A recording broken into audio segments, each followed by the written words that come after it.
আরে এই যে মিস্টার, পা চালাচ্ছেন না কেন? মনে হচ্ছে যেন ফাঁসির মঞ্চে নিয়ে যাচ্ছি। চলুন চলুন, দ্রুত চলুন, আজকেই আমাদের বিয়েটা সেরে ফেলতে হবে। হাত ছাড়ুন মিস, রাস্তার লোক দেখছে। আর আপনি আমাকে চেনেন না, জানেন না, রাস্তা থেকে তুলে নিয়ে বিয়ে করতে চাইছেন কেন? মাথা ঠিক আছে তো আপনার? আরে চেনার দরকার কি, আমি তো চিনি। তুমি তো একটা মালির ছেলে, তাই না? ওই যে হাতে কাঁচি, ফুল গাছি দেখছি। দেখো, আমার মতো এত সুন্দরী আর বিশাল চৌধুরী গ্রুপের উত্তরাধিকারিণীকে বিয়ে করার সুযোগ কিন্তু জীবনে একবারই আসে। চলো, কাজী অফিস সামনেই। আপনি চৌধুরী গ্রুপের মালিক, কিন্তু আপনার হাতের ব্যাগটা তো ছিঁড়া, আর জুতোটাও মনে হচ্ছে আঠা দিয়ে লাগানো। ও, এটা? আরে এটা তো জাস্ট ফ্যাশন। একে বলে বিপরীত ফ্যাশন। বড় লোকেরা আজকাল ছেঁড়া জিনিসই বেশি পরে। তুমি বুঝবে না, তুমি তো সাধারণ মালি। এখন কথা না বাড়িয়ে চলো তো, আমার সময় মানেই কোটি টাকা। ঈশিতা আসলে এই শহরের এক বস্তিতে থাকে। মা অন্যের বাড়িতে কাজ করেন আর বাবা অসুস্থ। কিন্তু ঈশিতার স্বপ্ন অনেক বড়। সে নিজেকে সবসময় বড়লোকের মেয়ে হিসেবে পরিচয় দেয়, যাতে লোকে তাকে সম্মান করে। আজ তার বাড়িতে পাওনাদাররা চড়া হয়েছিল। ঈশিতা তাদের হাত থেকে বাঁচতে আর মিথ্যে আভিজাত্য টিকিয়ে রাখতে রাস্তা থেকে এই গম্ভীর চেহারার আকাশকে ধরে এনেছে। আকাশের শার্টের কলার ধরে টানতে টানতে নিয়ে যাচ্ছে। আকাশ তখন একটা কাঁচি আর ফুল হাতে তার বাড়ির পথে হাঁটছিল। এদিকে সে ভেবেছে আকাশ একটা সাধারণ মালি বা হকার। ওকে বিয়ে করে বাড়িতে তুললে পাওনাদাররা ভাববে জামাইও নিশ্চয়ই বড়লোক, কারণ দেখতে বড়লোক মনে হয়। কিন্তু ঈশিতা জানে না, সে যাকে সাধারণ মালি ভাবছে সে আসলে এই শহরের আসল আকাশ চৌধুরী, যে কিনা বিলাসিতা অপছন্দ করে বলে আর সাধারণ পাঞ্জাবি পরে নিজের নতুন প্রজেক্ট দেখতে রাস্তায় নেমেছিল। পথে ফুল কিনে আর কাঁচি কিনে বাসে ফিরছে, কারণ তার কাছে যা ভালো লাগে তাই কিনে। বাকিদের কাছে এইসব ছোট জিনিস হলেও তার কাছে অনেক দামি, কারণ সে ফল ফুল প্রকৃতি গাছ ভালোবাসে। হুম, আমি বিয়ে করব না, আমাকে যেতে দিন, আমার অনেক কাজ আছে। কাজ? কিসের কাজ? ওই যে লর্ড সাহেবের বাগানে পানি দেওয়া? দেখো, আমায় বিয়ে করলে তোমাকে আর রোদে পুড়তে হবে না। আমি তোমাকে দামি গাড়ি কিনে দেবো, এসি রুমে শোয়াবো। চলো তো। আর তোমার নামটা কি? মেয়েটা তো আচ্ছা পাগল, নিজে ছেঁড়া জুতো পরে আমাকে এসি রুমের লোভ দেখাচ্ছে। দেখি তো নাটকটা কত দূর যায়। ঠিক আছে চলুন, তবে আমার একটা শর্ত আছে। বিয়ের পর আমি কিন্তু কোনো টাকা পয়সা দেব না, যা খরচ সব আপনার। আর হ্যাঁ, আমার নাম আকাশ। ঈশিতা মনে মনে বলে, হায় রে, আমার নিজের পকেটেই 10 টাকা নেই, আর এখন এই ড্যাম কেয়ার বরকে খাওয়াবো কি দিয়ে? আরে টাকার অভাব নাকি আমার? সাতকুলে কেউ নেই, সব সম্পত্তি তো আমারই। চলো তো, আগে কবুল বলে নেই। ঈশিতা আকাশকে হিড় করে টেনে কাজী অফিসে নিয়ে গেল। কাজী অফিসের ছোট ঘরে পা দিয়ে ঈশিতা হাফ ছাড়ল। কাজী সাহেব তখন ঝিমুচ্ছিলেন। চিৎকারে লাফিয়ে উঠলেন, কে? এই কে? কে আমার ঘরে ডাকাতি করে? ওরে বুড়ো টাকলা কাজী সাহেব, আপনার ক্লায়েন্ট ডাকাত না। জলদি খাতা বের করুন। এই যে আমার বর, একে এক্ষুনি কবুল পরান। আমাদের হাতে একদম সময় নেই। না, ছাড়ুন আমাকে, পাগলামি করবেন না। কাজী সাহেব চশমা ঠিক করে। আরে মা, ছেলে তো দেখছি রাজি না। জোর করে বিয়ে করা তো জায়েজ নেই। বাবা, তুমি কি রাজি? একদম না, আমি এই পাগল মেয়েকে চিনিই না। ও রাস্তা থেকে আমাকে ধরে এনেছে। ঈশিতা আকাশের দিকে এক পলক তাকিয়ে বুঝে গেল সোজা আঙ্গুলে খেয়ে উঠবে না। সে হঠাৎ নাটকীয় ভাবে ঠুকরে কেঁদে উঠল। ওরে আমার কপাল, তুমি আমাকে পর করে দিলে। কাল যে বললে আমার সাথে না মরলে তোমার জীবন বৃথা, এখন বলছো চেনো না। ঠিক আছে, আমি আর বাঁচবো না। কাজ শেষ হওয়ার আগে ঈশিতা দ্রুত জানালার পাশে ঝুলে থাকা ধুলোবালি মাখা ময়লাটে নীল পর্দাটা খপ করে ধরল। তারপর সেটা পেঁচিয়ে নিজের গলায় একটা হালকা ফাঁস দিল। ঈশিতা জানালার গ্রিলে পর্দার এক মাথা বেঁধে চেঁচামেচি করে।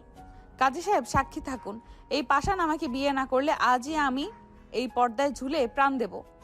দিন, দেখি আপনি কিভাবে ঝোলেন।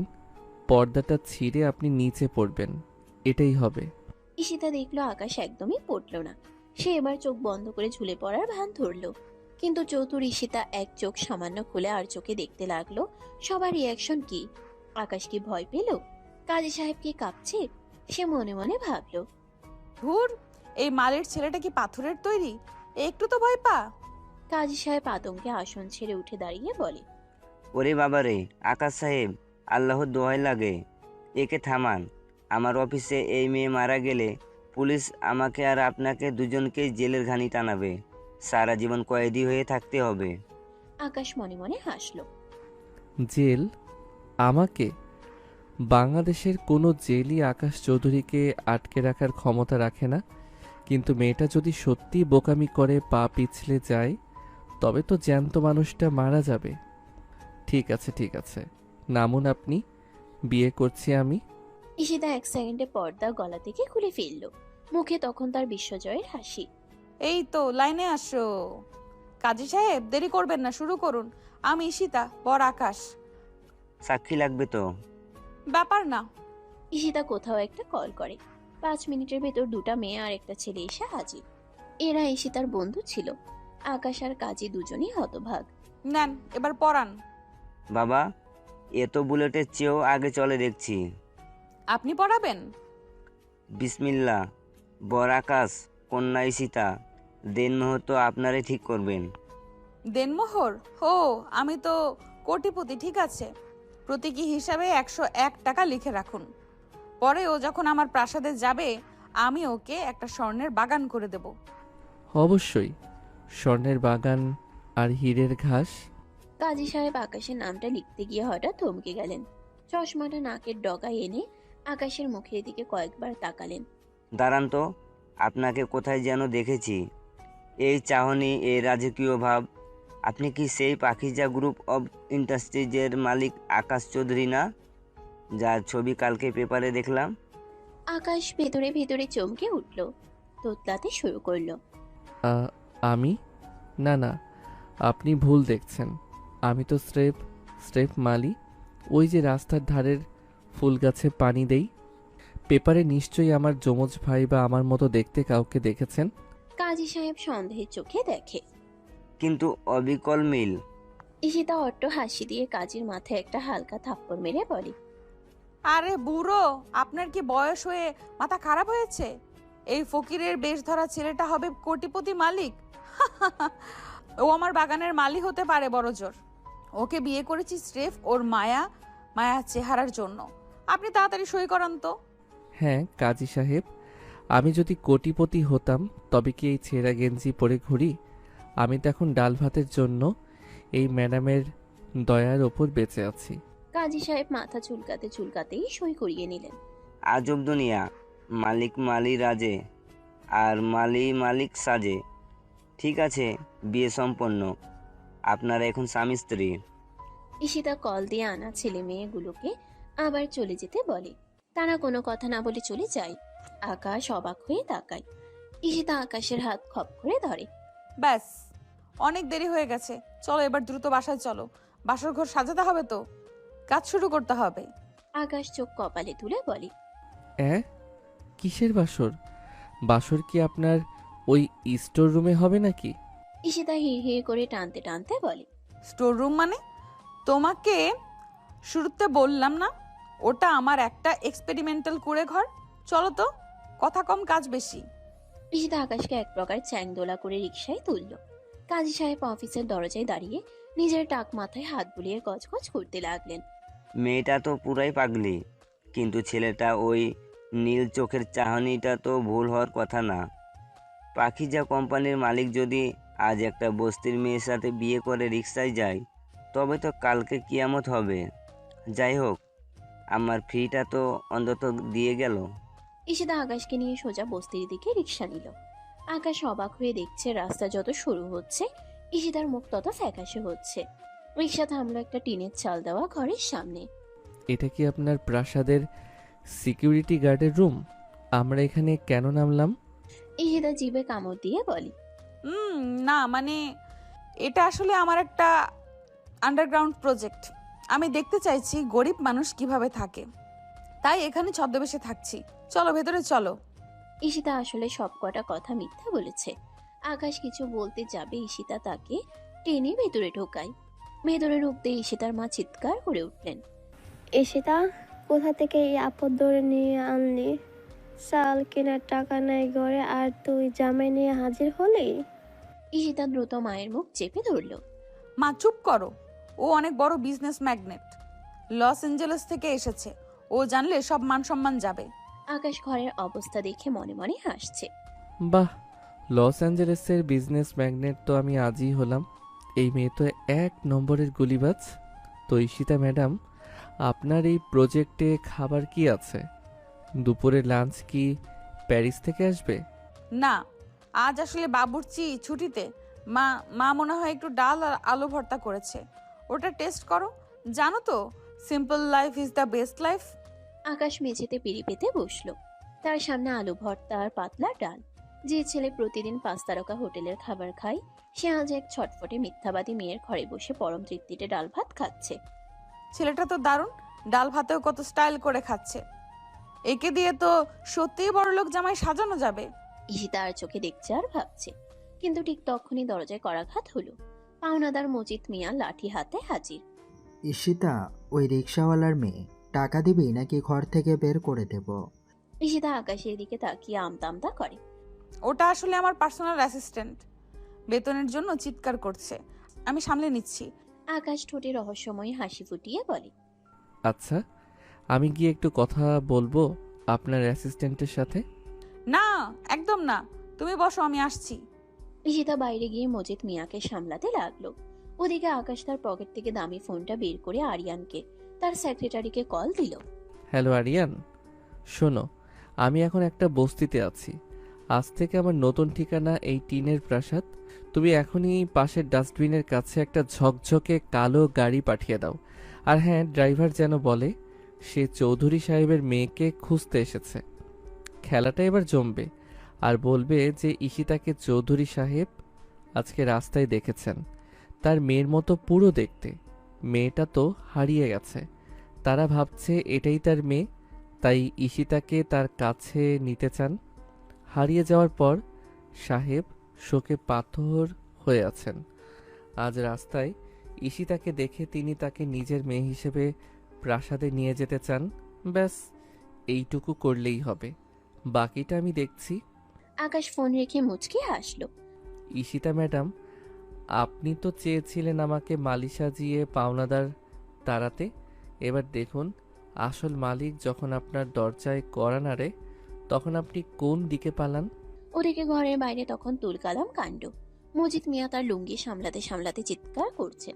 ওই ঈশিতা, তোর বাপের চিকিৎসার নাম করে 5,000 টাকা নিলি, আজ 6 মাস পার হলো, টাকা দিবি নাকি তোর এই টিনের চাল খুলে নিয়ে যাব? তোর বাপ মরলো কিন্তু টাকা পেলাম না। আরে মজিদ চাচা, আপনি কি অন্ধ? ঘরে আমার নতুন বর এসেছে, দেখেননি? সে লস এঞ্জেলস থেকে ডলারে ভর্তি সুটকেস নিয়ে এসেছে, কিন্তু সমস্যা হলো ওটা তো এখন কাস্টমসে আটকে আছে। একটু ধৈর্য ধরেন, ডলারগুলো ভাঙলেই আপনাকে আমি 5,000-এর জায়গায় 10,000 দেব। এখন সরুন তো, আমার বরের ডিনার করার সময় হয়েছে। ডলার? কাস্টমস? তুই কি আমাকে পাগল পাইছিস? তোর বর তো দেখলাম ছেঁড়া পাঞ্জাবি পরে বসে আছে। ওইটা তো ফ্যাশন চাচা, একে বলে মানি লাউডনেস ক্রিটিক্স। বড় লোকেরা আজকাল ফকিন্নি সাজে ঘুরে বেড়ায় যাতে ছিনতাই না হয়, আপনি বুঝবেন না। ঠিক সেই মুহূর্তে পুরো বস্তি কাঁপিয়ে এক বিকট হর্নের শব্দ শোনা গেল। ডাস্টবিনের পাশে সরু গলিতে একটা চকচকে কালো রোলস রয়েলস এসে থামলো। বস্তির মানুষ কোনোদিন এত বড় গাড়ি দেখেনি। সবাই হাঁপিত্তেশ করে তাকিয়ে আছে। গাড়ি থেকে স্যুট টাই পরা এক ড্রাইভার নামলো। তার হাতে বড় এক তোড়া লাল গোলাপ। ড্রাইভার আরিয়ানের লোক। হন্তদন্ত হয়ে ঈশিতার ঘরের সামনে এসে ধপাস করে মাটিতে বসে পড়লো। ঈশিতাকে দেখে এসে হাউমাউ করে কাঁদতে শুরু করলো। ওরে আমার মা জননী রে, আপনি এখানে কি করছেন? আপনি কি জানেন না আপনার জন্য চৌধুরী সাহেব নাওয়া খাওয়া ছেড়ে দিয়েছেন? ঈশিতা একেবারে আকাশ থেকে পড়ল। হ্যাঁ, আপনি কে ভাই, আর কাঁদছেন কেন? আমি কি আপনার গরু মেরেছি? মা, আপনি কি চিনতে পারছেন না? আমি চৌধুরী সাহেবের ড্রাইভার। আমাদের সাহেবের একমাত্র মেয়ে ঠিক আপনার মতোই দেখতে ছিল। 3 বছর আগে সে এক দুর্ঘটনায় হারিয়ে যায়। আজ রাস্তায় আপনাকে দেখেই সাহেব চিনতে পেরেছেন। তিনি বলেছেন, যাও ওই মেয়েটিকে আমার কাছে নিয়ে এসো। সেই আজ থেকে আমার হারানো মেয়ে, আমার রাজকন্যা। কি রে ঈশিতা, তুই কি সত্যি বড়লোকের হারানো মেয়ে? এতক্ষণ তো বললি চৌধুরী গ্রুপের মালিক তুই। সত্যি সত্যি তো তাই দেখছি। ঈশিতা মাথায় হাত দিয়ে মনে মনে বলে। হায় আল্লাহ, এ কোন মুসিবত! আমি তো বানায় বানায় বলেছিলাম আমি চৌধুরী গ্রুপের মালিক, এখন সত্যি সত্যি চৌধুরী সাহেবের লোক চলে আসলো। তার মানে কি আমি আসলেই কোনো বড় লোকের হারিয়ে যাওয়া মেয়ে, নাকি এরাও আমার মতো কোনো বাটপাট? দূর, না না না, কি ভাবি! আমার মা তো উনি। ধ্যাত, মাথা পুরো গেছে আমার। এবার ঈশিতা একটু ভাব নিয়ে বলে। হ্যাঁ, আমি আসলে জানতাম একদিন আমার আসল বাবা আমাকে খুঁজতে আসবে। ড্রাইভার ভাই একটু দাঁড়ান, আমার বরের সাথে কথা বলে নেই। ঈশিতা ঝড়ের বেগে ঘরের ভিতরে ঢুকলো। দেখলো আকাশ তখনও নির্বিকার ভাবে আলু ভর্তা দিয়ে ভাত মাখছে। আকাশ, সর্বনাশ হয়েছে, বাইরে গাড়ি এসেছে, বলছে আমি আমি তাদের মেয়ের মতো দেখতে। তারা ভেবেছিল আমি মারা গেছি, এখন আমাকে দেখে তারা আমাকে নিয়ে যেতে চায়। এখন কি হবে? মানে কি? আপনি তো কোটিপতি মেয়েই। হ্যাঁ, কিন্তু আমি তো হারিয়ে গেছিলাম অনেক আগে। আমিও রাগ করে যাইনি তাদের কাছে। আপনাকে তো তখন সব খুলে বলিনি, এখন বললাম। আর উনি আমার সৎমা, মানে আমাকে পাইছে। ঈশিতার মা ভেবাচেকা খায়। আকাশ বুঝতে পারে, কোনো মতে হাসি চেপে রাখে। তো জান না, বড় লোকের মেয়ে হওয়া তো আপনার স্বপ্ন ছিল। রাজপ্রাসাদে থাকবেন, এসি রুমে শোবেন, আর আমাকেও সাথে নিয়ে যাবেন। আমি না হয় আপনার বাগানের মালি হয়েই থাকবো। কিন্তু আকাশ, আমরা তো আজই বিয়ে করলাম, তোমাকে ছেড়ে আমি কিভাবে যাব? আচ্ছা, এক কাজ করি, চলো আমরা দুজনেই যাই। তুমি হবে আমার পার্সোনাল সিকিউরিটি আর আমি হব রাজকন্যা, কি বলো? ঠিক আছে, চলুন। তবে মনে রাখবেন ঈশিতা, বড়লোকদের দুনিয়া কিন্তু খুব কঠিন। সেখানে মিথ্যা বললে কিন্তু কল্লাও যেতে পারে। ইশতা চৌধুরী কি কাউকে ভয় পায়? চলো, মজিদ চাচাকে এক্ষুনি 1 লাখ টাকার চেক দিয়ে দেব। মনে মনে বলে। চেক বইটা কোথাও থেকে জোগাড় করতে পারি। ঈশিতা আর আকাশে রাজকীয় গাড়িতে গিয়ে বসলো। ড্রাইভার আকাশকে দেখে আর চোখে এক পলক তাকালো। আকাশ তাকে চোখ দিয়ে ইশারা করলো একদম চুপ থাকার জন্য। গাড়ি যখন বস্তি ছেড়ে হাইওয়ের দিকে ছুটলো, ঈশিতা জানালার কাছ নামিয়ে বস্তির মানুষদের দিকে হাত নাড়াতে লাগলো, যেন সে সত্যি কোনো দেশ জয় করে ফিরছে। কিন্তু ঈশিতা জানতো না, সে যে গাড়িতে বসে আছে তার আসল মালিক তার পাশেই মালি সেজে বসে আছে।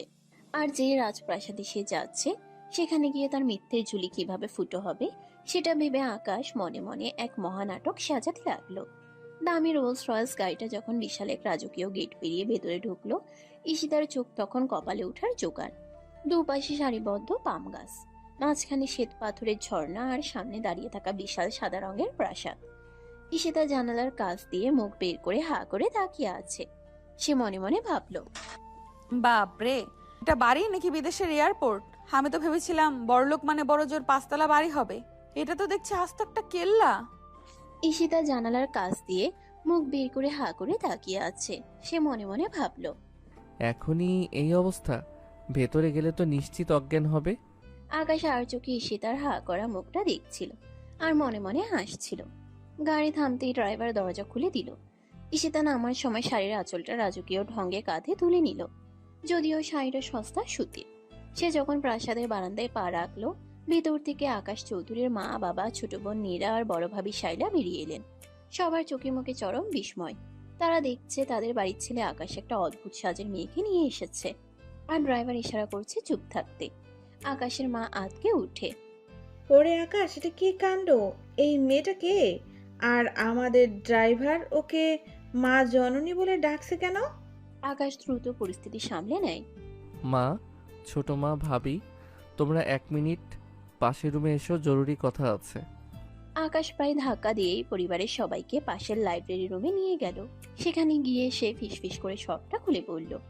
দেখো, এই মেয়েটার নাম ঈশিতা।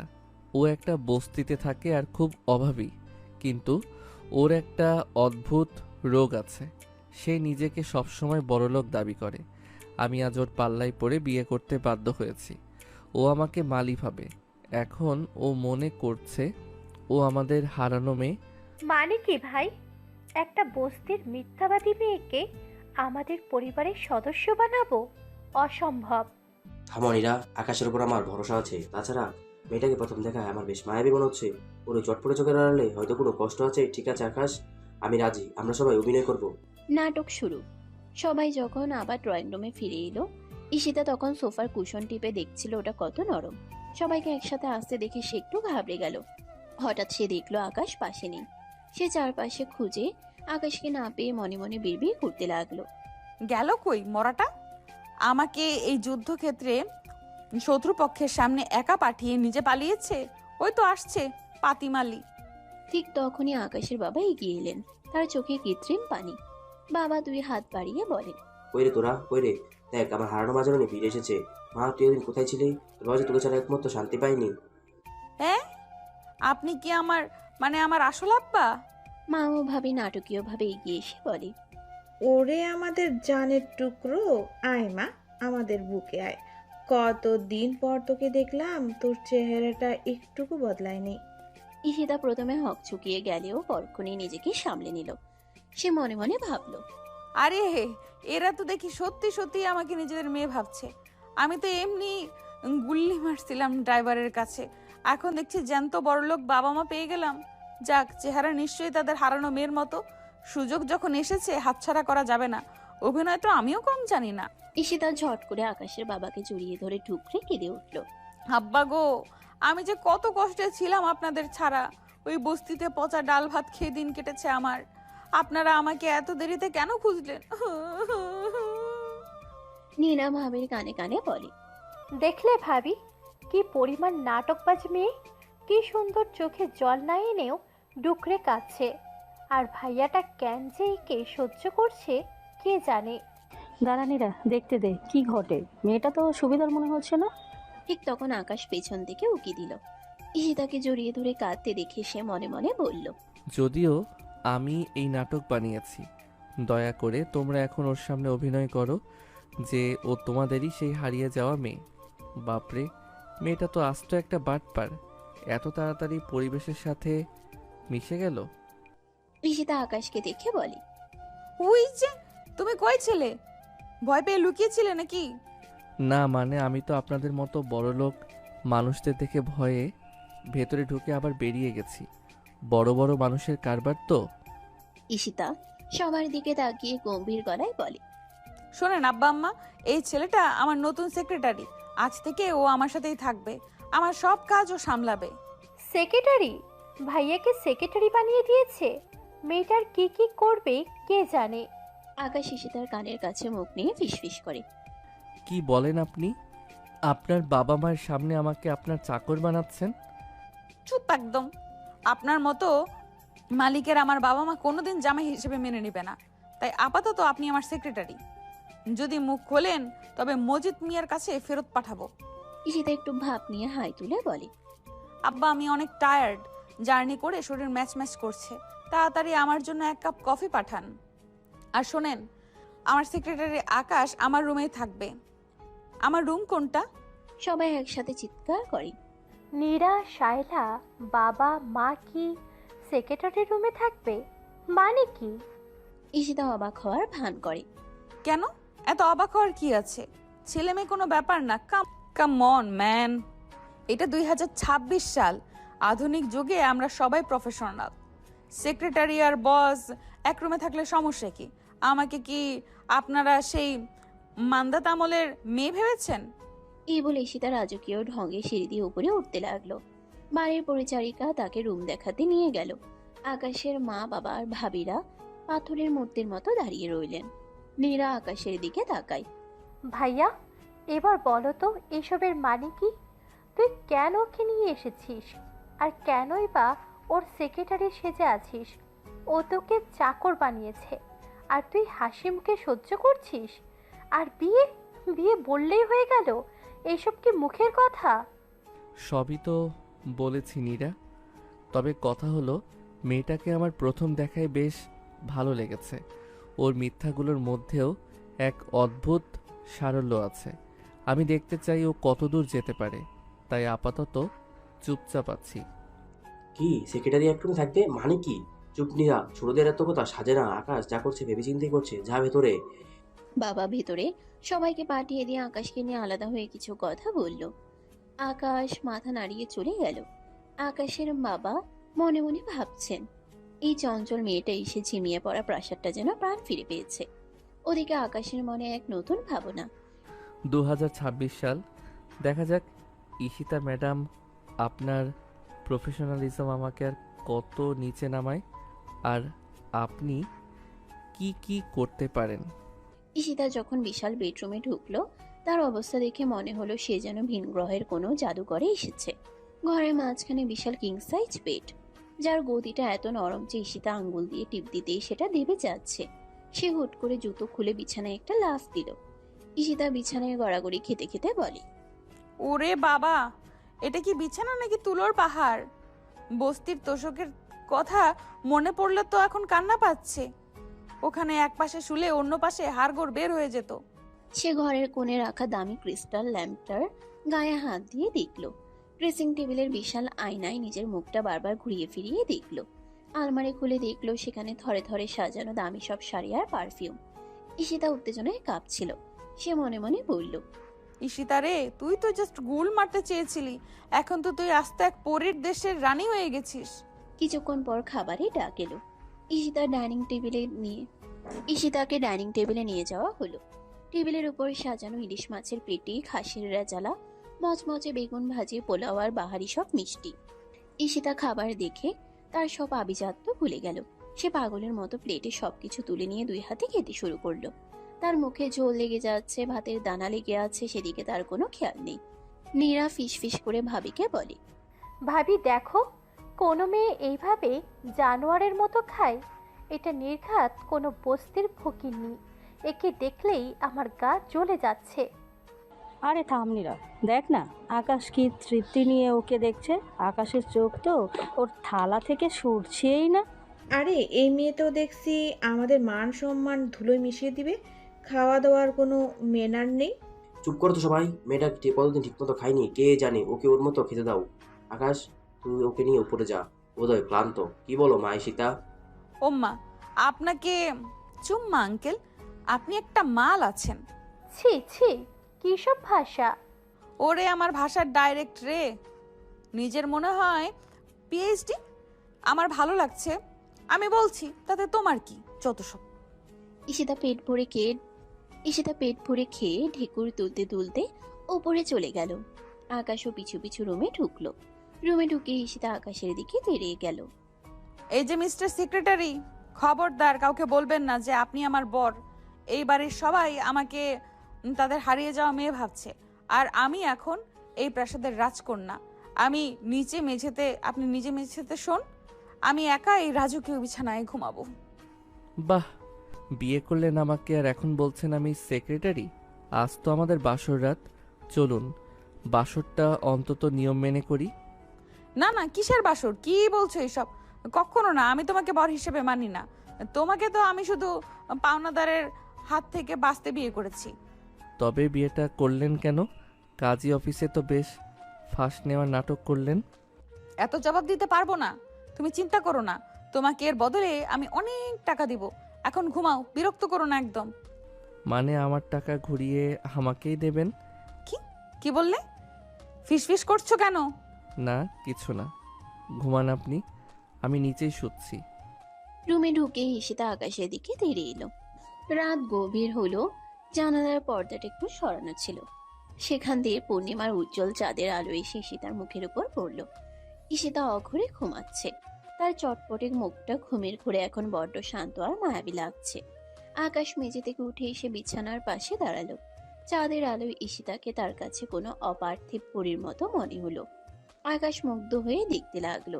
সে ভাবলো, এই মেয়েটা কত অদ্ভুত, মিথ্যা বলে, জেদ করে, কিন্তু ওর মনে কোনো পাপ নেই। সবার সামনে নিজেকে বড়লোক প্রমাণ করতে গিয়ে ও যে কত বড় একা সেটা বোধহয় কেউ জানে না। আকাশ ধীরে ধীরে ঈশিতার দিকে ঝুঁকে পড়ল। সে নিজেকে নিয়ন্ত্রণ করতে পারল না। খুব আলতো করে ঈশিতার কপালে নিজের ঠোঁট ছোঁয়াতে গেল। ঠিক তখনই ঈশিতা হঠাৎ চোখ খুলে ফেলল। ওরে বাবা রে, ভূত, চোর! আকাশ দ্রুত ঈশিতার মুখ চেপে ধরে। আরে চুপ, আমি চোর নই, চিৎকার করবেন না, সবাই জেগে যাবে। ঈশিতা আ আ আ করতে করতে থেমে গেল। আকাশের শক্ত হাতের নিচে তার নিঃশ্বাস আটকে যাচ্ছে। আকাশের চোখ আর ঈশিতার চোখ একে অপরের খুব কাছে। এক মুহূর্তের জন্য সময় থমকে গেল। ঈশিতার কাজল কালো চোখে ভয় আর বিস্ময়, আর আকাশের চোখে গভীর তৃষ্ণা।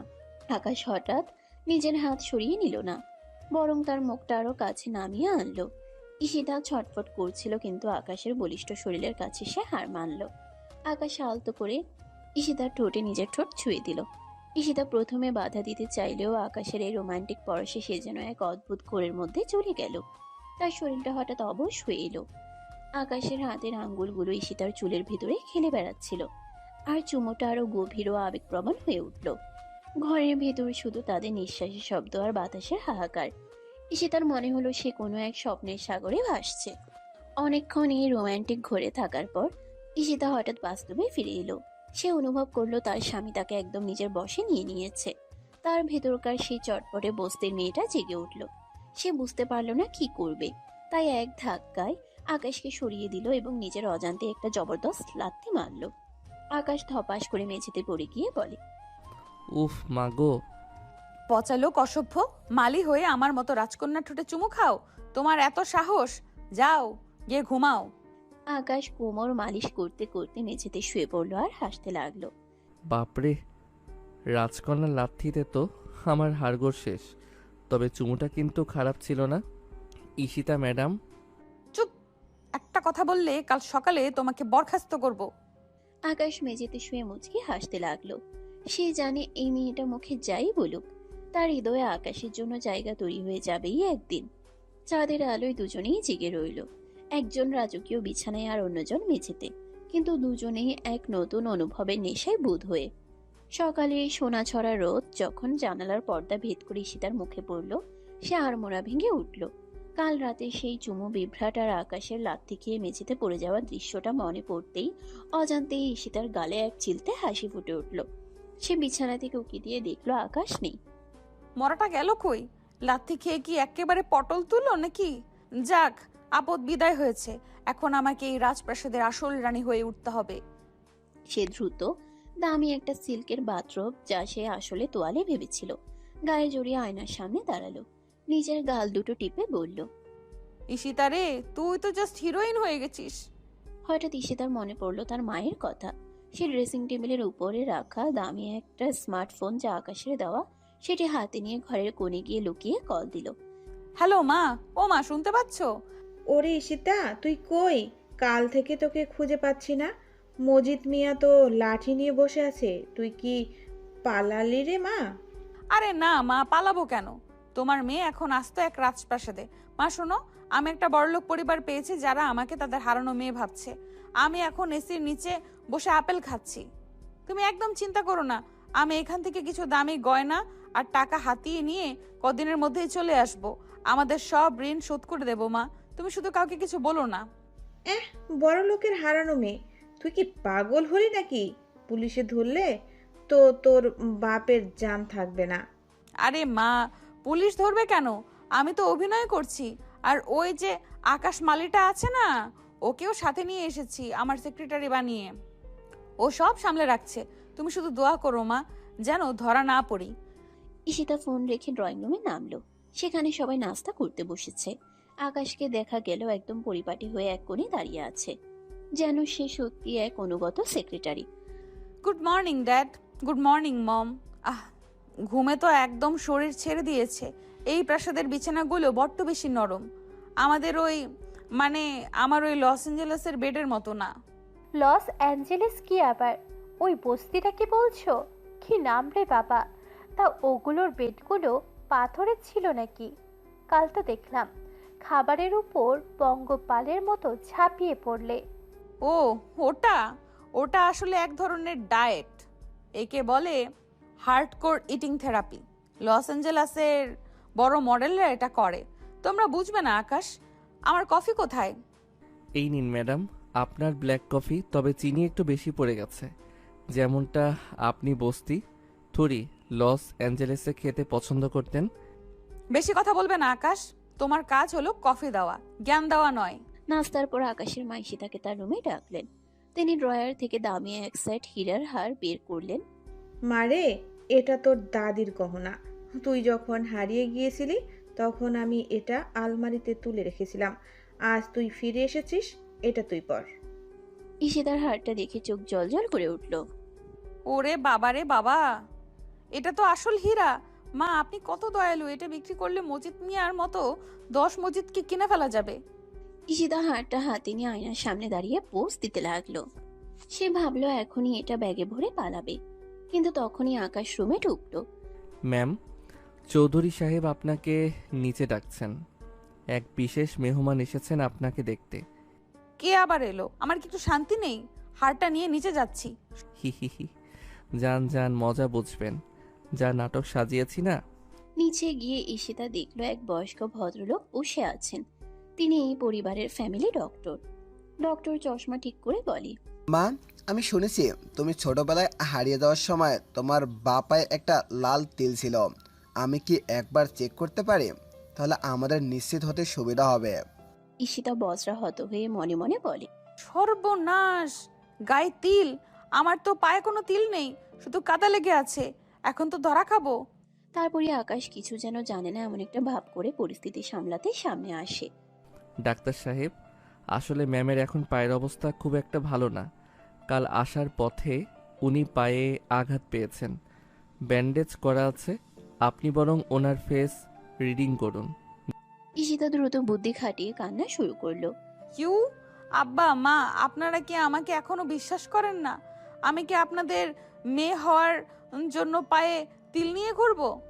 আপনারা যদি আমাকে সন্দেহ করেন তবে এক্ষুনি আমি এই রাজপ্রাসাদ ছেড়ে চলে যাব। আকাশ চলো, আমার ব্যাগ গুছিয়ে দাও।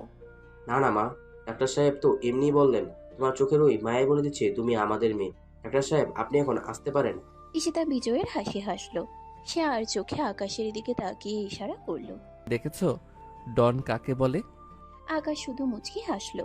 সে ভাবলো এসব যে আকাশের সাজানো সেটা তো ঈশিতা জানিই না।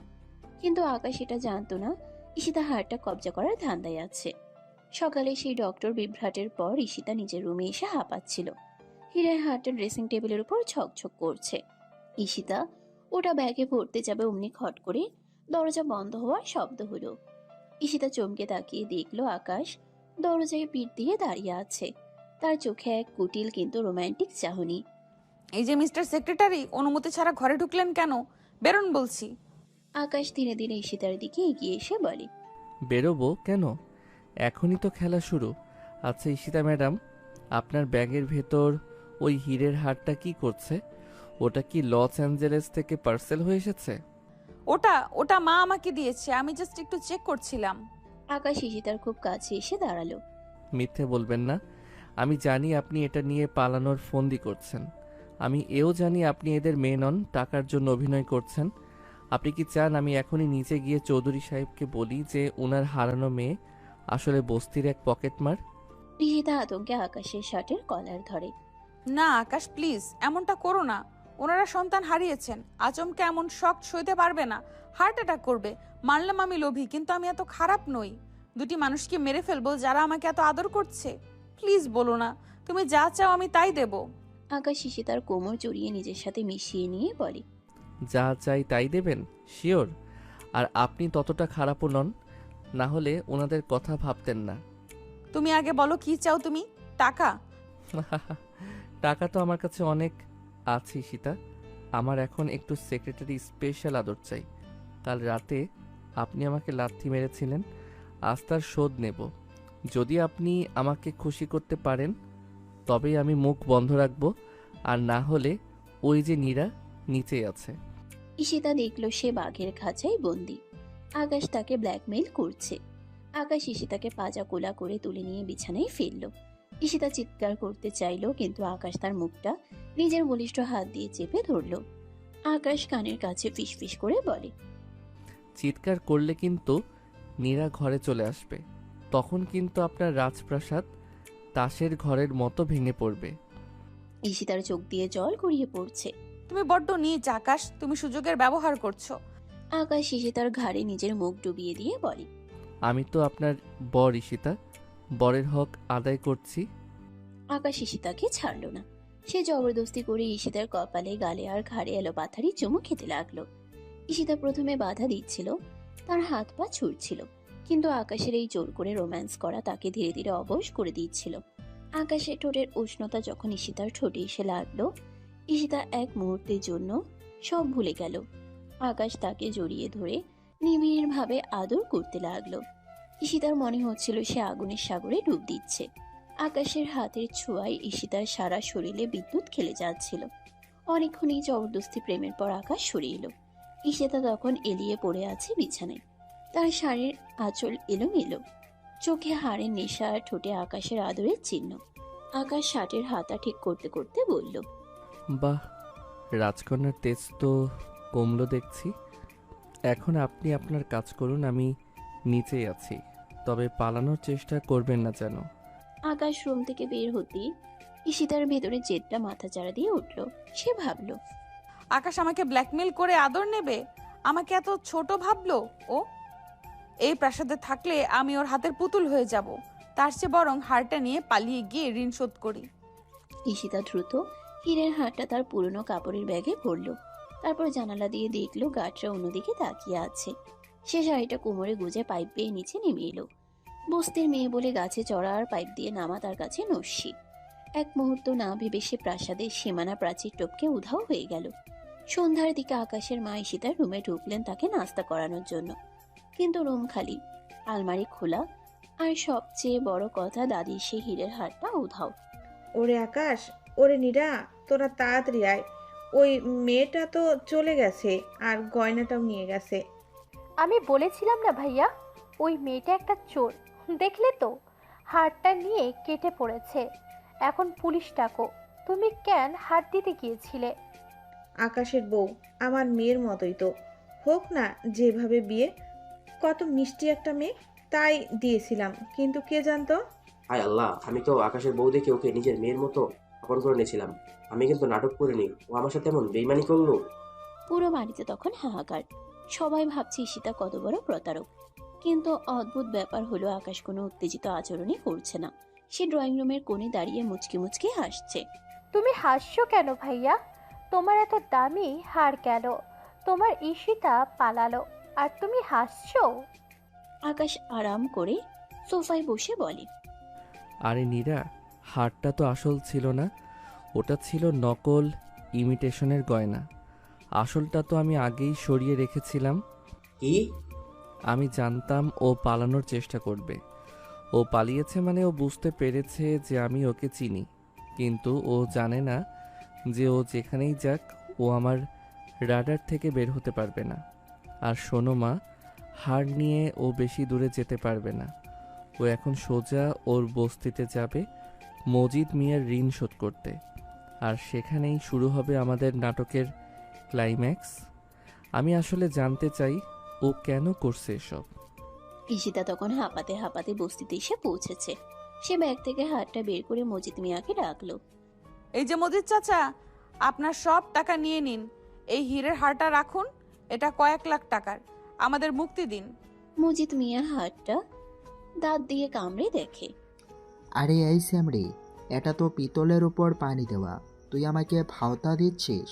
ধর এটা। কি নকল হার? আকাশ কি তবে আগে থেকেই জানতো? ঠিক তখনই বস্তির গলিতে দামি গাড়ির হেডলাইটের আলো পড়লো। গাড়ি থেকে আকাশ নামলো, তবে আজ আর মালির পোশাকে নয়, হীরের বোতাম লাগানো সিল্কের পাঞ্জাবি পরে। আকাশের পেছনে দাঁড়িয়ে আছে পুলিশ আর তার সেক্রেটারি আরিয়ান। ঈশিতা ম্যাডাম, আপনার রাজকীয় যাত্রা তো খুব দ্রুত শেষ হয়ে গেল। নকল হার দিয়ে কি আর আসল ঋণ শোধ হয়? ঈশিতা আকাশের দিকে তাকিয়ে অবাক হয়ে গেল। আকাশ, তুমি এত দামি পোশাকে কেন? কারণ আমি আসল আকাশ চৌধুরী, আপনার সেই পাখিজা গ্রুপের মালিক। এখন চলো বউ আমার, চুরির দায়ে না হলেও আমার সাথে থাকার দায়ে তোমাকে তো এখন জেলে যেতেই হবে। ঈশিতা আকাশের এই রূপ দেখে বাধ্য হয়ে গেল। সে বুঝতে পারলো সে যাকে শিকার ভেবেছিল সে আসলে নিজে এক শিকারীর জালে ধরা পড়েছে। আকাশ মুচকি হাসলো আর ঈশিতার হাতটা শক্ত করে ধরলো। বস্তির ধুলোবালির মধ্যে দাঁড়িয়ে শুরু হলো তাদের নতুন এক লুকোচুরি জীবনের সমাপ্তি আর আসল প্রেমের শুরু। আকাশ বস্তিতে আসার পর চারিদিকে বস্তির উৎসুক মানুষের ভিড় লেগে যায়। আর মাঝখানে দাঁড়িয়ে থাকা আকাশ চৌধুরী, শহরের সবচেয়ে বড় কোটিপতি। ঈশিতা যখন জানতে পারলো এই মালি আকাশে আসলে সেই কোটিপতি আকাশ চৌধুরী এবং তাকে চুরির দায়ে পাকড়াও করতে সে পুলিশ নিয়ে হাজির হয়েছে, তখন ভয়ে কুকড়ে যাওয়ার বদলে ঈশিতার মাথায় জেদ চেপে বসলো। সে বুঝতে পারলো সে এক বিশাল ফাঁদে পড়েছে, কিন্তু দমে যাওয়ার পাত্রী সে নয়। ঈশিতা নিজের দোষ ঢাকতে তখন চিৎকার করে তুইতুকারি শুরু করলো। ওরে বাটপার, ওরে চোর, তুই এত বড় জালিয়াতি করলি আমার সাথে। তুই আমার ঘরে ঢুকে মালি সেজে আমার মায়ের হাতের ডাল ভাত খেয়ে এখন বড় সাহেব সেজেছিস। তুই না বললি তুই লর্ড সাহেবের বাগানে পানি দিস? এখন পুলিশ নিয়ে এসেছিস আমাকে ভয় দেখাতে? ছাড় আমাকে, আমি কোথাও যাব না তোর সাথে। খবরদার আমার গায়ে হাত দিবি না। আরিয়ান দেখলো ঈশিতা কোনোভাবেই নিয়ন্ত্রণে আসছে না। সে একটু রেগে ঈশিতার দিকে এগিয়ে গেল এবং পকেট থেকে একটা প্লাস্টিকের গান, যা সে ভয় দেখানোর জন্য এনেছিল, বের করতে চাইলো। সে ভেবেছিল একটু ধমক দিলে হয়তো এই ছটফটে মেয়েটা শান্ত হবে, কিন্তু আকাশ সঙ্গে সঙ্গে ইশারা করে আরিয়ানকে থামিয়ে দিল। খবরদার আরিয়ান, অত কঠিন হওয়ার প্রয়োজন নেই। জানো না, এই যে নরম ফুলগুলো দেখছো, এদের এইভাবে জোর করে ছিঁড়তে নেই। এদের বড্ড আলতো করে তুলে নিতে হয়, আদর দিয়ে নাড়া দিতে হয়। এই কথা শেষ হতে না হতেই আকাশ এক ঝটকায় ঈশিতাকে পাজা কোলা করে কোলে তুলে নিল। ঈশিতা আকাশ থেকে পড়ার মতো অবস্থা। সে একদম ছোট বাচ্চাদের মতো অদ্ভুত কাণ্ড শুরু করলো। সে আকাশের চওড়া বুকে ছোট ছোট কেলঘুষি মারতে লাগলো, শূন্যে পা ছুটতে লাগলো আর কান্নাকাটি শুরু করলো। ওরে বাবা রে, আমাকে কিডন্যাপ করছে। ও মা, দেখো তোমার মেয়েকে এই বান্দরটা চুরি করে নিয়ে যাচ্ছে। ছাড় বলছি। তুই আমাকে নামাচ্ছিস না কেন? তোর হাড় গোড় আজ আমি গুঁড়ো করে দেব। ওরে কে আছিস? আমাকে বাঁচা। বস্তির লোকজন আর ঈশিতার মা পাথর হয়ে তাকিয়ে আছেন। ঈশিতার মা কান্নাকাটি করে আকাশের পথ আগলে ধরতে চাইলেন।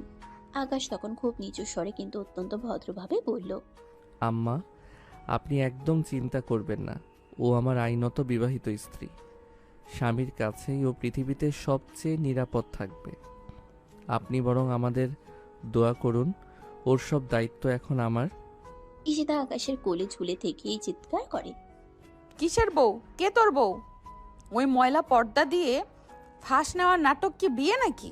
তুই আমার বর্ণস, তুই একটা ডাকাত। ছাড় বলছি, তোকে আমি ডিভোর্স করে দেব।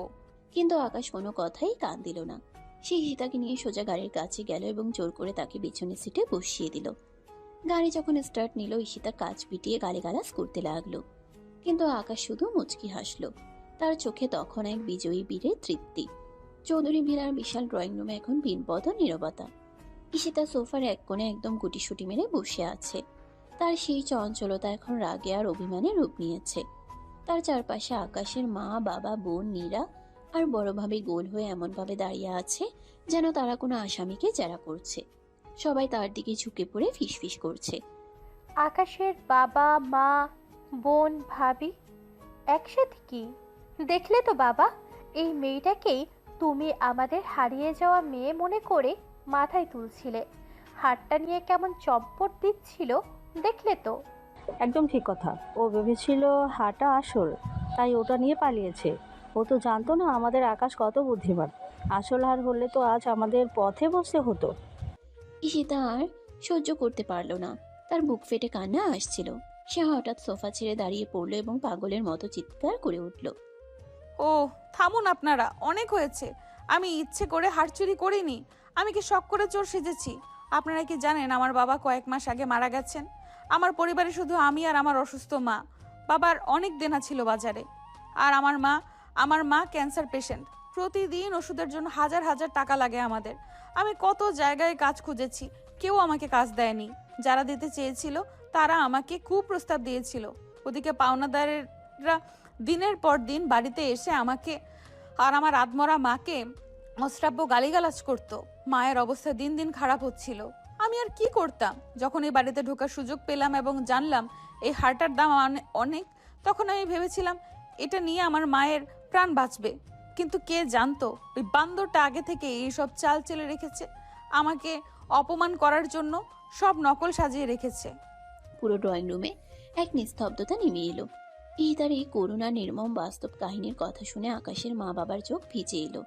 আকাশের বাবা ধীর পায়ে এগিয়ে গিয়ে ঈশিতার মাথায় হাত রাখলেন। মা তাকে ঠুকরে কেঁদে জড়িয়ে ধরলেন।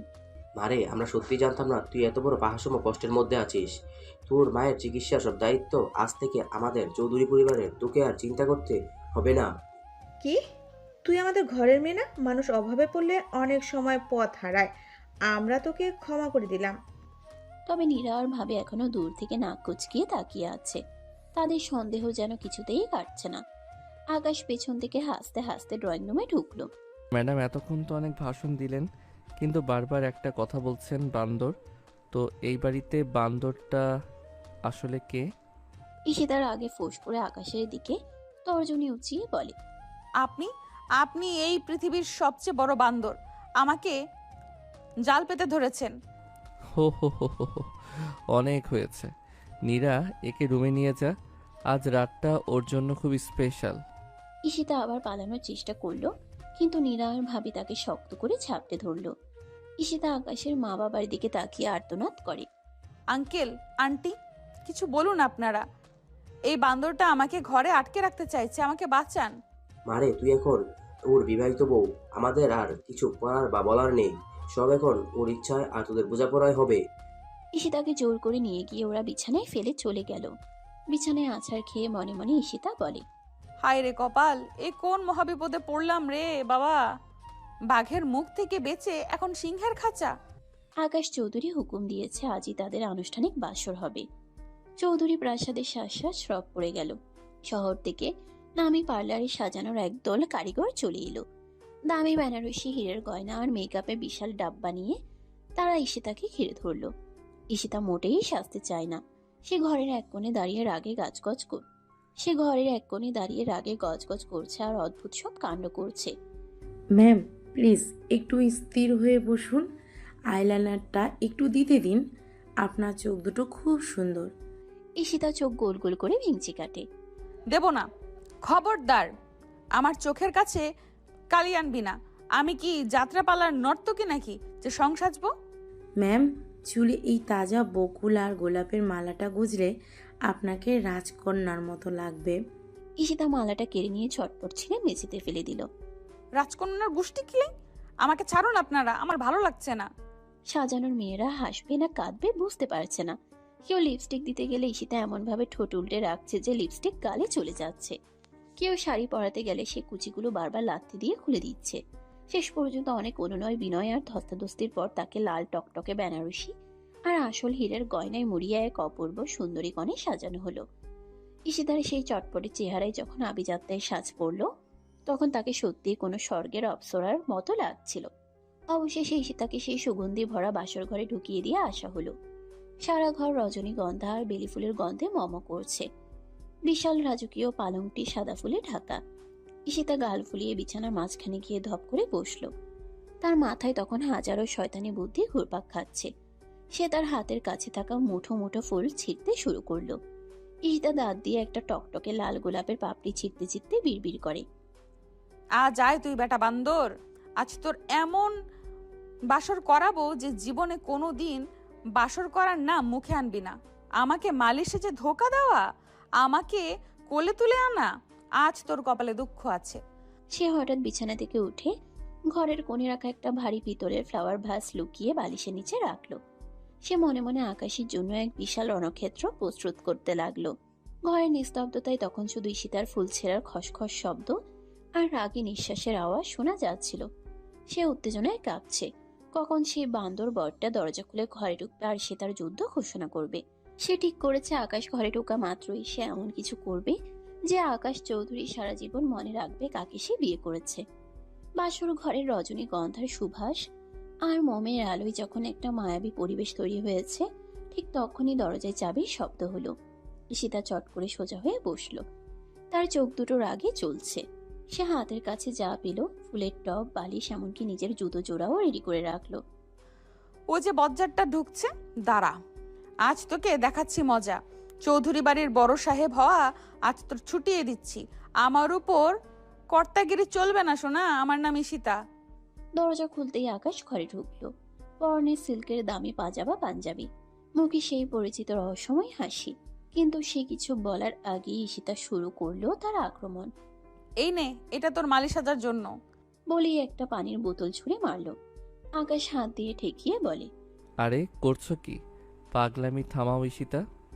থামবো না, একদম থামবো না। আমাকে জোর করে বিয়ে করা, আমাকে বস্তি থেকে তুলে আনা। ঈশিতাকে তুই চিনিস? নে এবার মজা বুঝ বাসর করার মজা, তোরা সব বের করে দেব। ঈশিতা এবার বালিশের নিচে রাখা সেই ভারী ফ্লাওয়ার ভাসটা ছুঁড়ে মারল। আকাশ সরে যেতে চাইছিল, কিন্তু ভাসটা গিয়ে সোজা তার কপালে লাগলো। ঠাস করে একটা শব্দ হলো। আকাশের কপাল ফেটে গল গল করে রক্ত বের হতে লাগলো।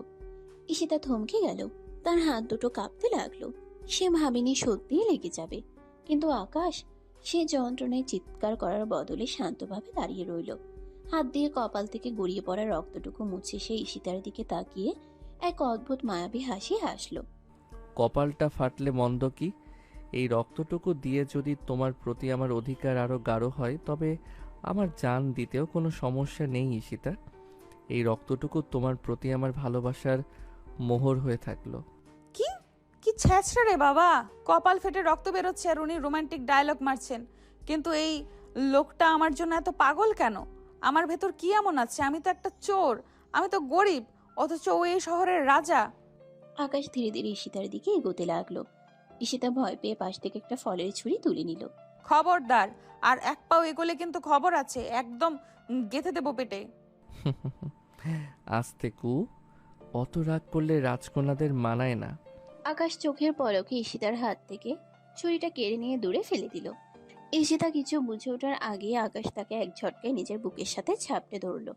ঈশিতার হাত দুটো পিঠের পেছনে নিয়ে শক্ত করে ধরে সে ঈশিতার কানের কাছে মুখ নিয়ে এলো। কতক্ষণ পালাবে ঈশিতা?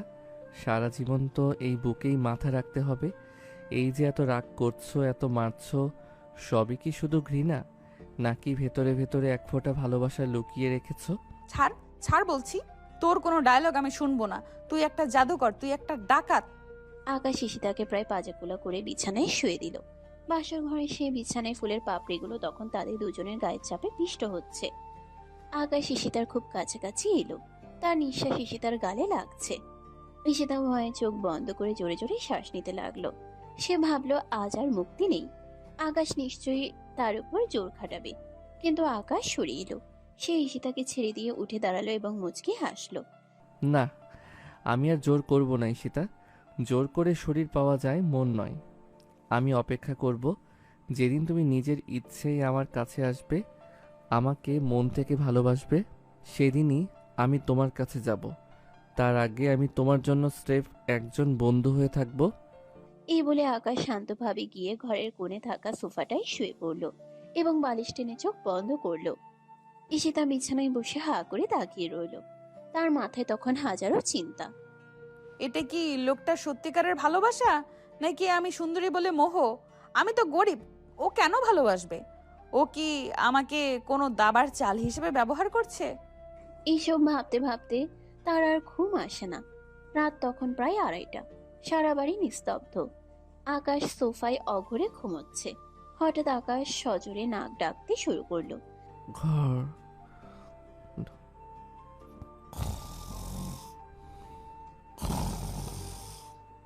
ঈশিতা এমনিতে খুব সাহসী মেয়ে, কিন্তু মাঝরাতে এই অদ্ভুত আওয়াজে সে ভয় পেয়ে গেল। ঘরের কোণে ছায়া দেখে তার মনে হলো কেউ দাঁড়িয়ে আছে। সে ভয়ে কাঁপতে কাঁপতে বিছানা থেকে নেমে সোজা আকাশের কাছে গেল। কোনো কিছু না ভেবেই সে আকাশকে জড়িয়ে ধরলো। এই যে মালি সাহেব, আকাশ, এই আকাশ উঠুন, কে যেন ডাকছে, ভয় লাগছে আমার। আকাশ ঘুমের ঘুরে ঈশিতাকে পরম মমতায় জড়িয়ে ধরলো এবং বুকের সাথে আরো ঝাপটে ধরলো। সে ঘুমের মধ্যে বিড়বিড় করে বলতে লাগলো, I love you Ishita, please আমাকে ছেড়ে যেও না। তোমাকে ছাড়া আমি অসম্পূর্ণ। ঈশিতা অবাক হয়ে আকাশের মুখের দিকে তাকিয়ে বলে, আরে ঘুমের ভেতরেও এই ব্যাটা প্রেমের বোম মারছে। আজব তো, সারাদিন জ্বালিয়ে এখন ঘুমের মধ্যে স্বপ্ন দেখছে। কি অদ্ভুত লোক রে বাবা। ঈশিতা আর নিজেকে ছাড়িয়ে নিল না। আকাশের বুকের উষ্ণতা আর সেই মায়াবী ঘুমে ঈশিতারও কখন চোখ লেগে এলো সে নিজেও জানলো না। সোফার সে এক চেলতে জায়গায় দুজন মানুষ, একজন ধনী একজন গরিব, একজন চোর একজন সম্রাট, সব ভেদাভেদ ভুলে এক হয়ে গেল ঘুমের দেশে। পরের দিন সকালের আলো যখন বাসর ঘরের জানালা দিয়ে এসে ঈশিতার মুখে পড়লো, তখন তার ঘোর কাটলো। সে অনুভব করলো তার কোমরে কারো শক্ত হাতের বাঁধন। চোখ মেলে তাকিয়েই তার আত্মারাম খাঁচা ছাড়া। সে দেখলো সে সোফার এক চিলতে জায়গায় আকাশের বুকের উপর লেপ্টে আছে। হে কি, আমি এখানে কেন? চি চি, আমি কি কাল রাতে ভয় পেয়ে বজ্জাটার কাছে চলে এসেছিলাম? উফ, ও জেগে ওঠার আগেই আমাকে সরতে হবে, মান সম্মান সব গেল। ঈশিতা খুব সাবধানে আকাশের হাতের বাঁধন আলগা করে উঠে যেতে চাইল, কিন্তু আকাশ ঘুমের ঘরেই তাকে আরো শক্ত করে নিজের দিকে টেনে নিল। তার চোখ এখনো বন্ধ, কিন্তু মুখে এক চিলতে দুষ্টু হাসি। এখনই যেও না, একটু আদর করো না লক্ষ্মীটি, সকালটা বড্ড সুন্দর। ছাড় ছাড় বলছি। ইস, কিসের আদর? সকাল সকাল রোম্যান্স মারানো হচ্ছে। ছাড়বি কিনা বল, নইলে এক জগ ঠান্ডা পানি এনে তোর গায়ে ঢেলে দেব, তখন বুঝবি কত ধানে কত চাল। আবার আদর? ঈশিতা এক ঝটকায় নিজেকে ছাড়িয়ে নিয়ে বাথরুমে ঢুকে পড়ল। কিছুক্ষণ পর গোসল সেরে ভেজা চুলে আয়নার সামনে বসলো সে। পরনে একটা সাধারণ শাড়ি, কিন্তু ভেজা চুলে তাকে বড্ড মায়াবী লাগছে। সে যখন চুল আঁচড়াচ্ছিল, হঠাৎ আয়নার প্রতিবিম্বে দেখল আকাশ দরজায় হেলান দিয়ে বিভোর হয়ে তার দিকে তাকিয়ে আছে। আকাশ মুগ্ধ হয়ে ফিসফিস করে, অপূর্ব, তোমাকে এই সাজে জাস্ট অপার্থিব লাগছে ঈশিতা। কি কি বললেন? আবার সেই ঢং শুরু হলো? না কিছু না, তাড়াতাড়ি তৈরি হও, নিচে মেহমানরা আসতে শুরু করেছে, তোমাকে দেখার জন্য সারা শহর ভেঙে পড়বে আজ। মোটেও না, আমি যাব কেন? আমি আপনার কোনো প্রদর্শনী নাকি যে লোকে আমাকে দেখতে আসবে? আমি যাব না। ঠিক সেই মুহূর্তে ঘরে ঢুকলো নীরা আর ভাবি। তাদের পেছনে 5-6 জন পার্লারের মেয়ে, সবার হাতে বড় বড় ডালা। ডালাগুলোতে ঠাসা দামি কসমেটিক্স, হীরের গয়না, ডিজাইনার শাড়ি আর আরো কত কি। ঈশিতা তো দেখে ওরে বাপরে, এই বেটা এত বড় লোক, অথচ কালকে রাস্তায় ঘুরে বেড়াচ্ছিল ঠিক যেন এক মালি। কি অদ্ভুত দুনিয়া রে বাবা। নাও, তৈরি হয়ে নাও, বস্তি থেকে এসেছো, হয়তো এইসব জিনিস জীবনে একসাথে চোখেই দেখোনি। গয়নাগুলো দেখে আবার অজ্ঞান হয়ে যেও না যেন। বাবার বাড়িতে তো নিশ্চয়ই এত দামি জিনিস স্বপ্নের অতীত ছিল। নীরার কথা শেষ হতে না হতেই আকাশ বাঘের মতো গর্জে উঠল। সে দ্রুত নীরার কাছে গিয়ে ঠাস করে একটা চড় বসিয়ে দিল তার গালে। ঘরে সবাই স্তব্ধ হয়ে গেল। নীরা, খবরদার, ও আমার স্ত্রী, চৌধুরী বাড়ির বড় বউ। এরপর যদি কোনোদিন ওর অতীত নিয়ে বা ওর অভাব নিয়ে একটাও বাঁকা কথা বলেছিস, তবে এই বাড়ি থেকে তোকে ঘাড় ধরে বের করে দেব। আর ভাবি, ওকে শেখান বাড়ির বড়দের সাথে আর ছোটদের সাথে কি করে কথা বলতে হয়।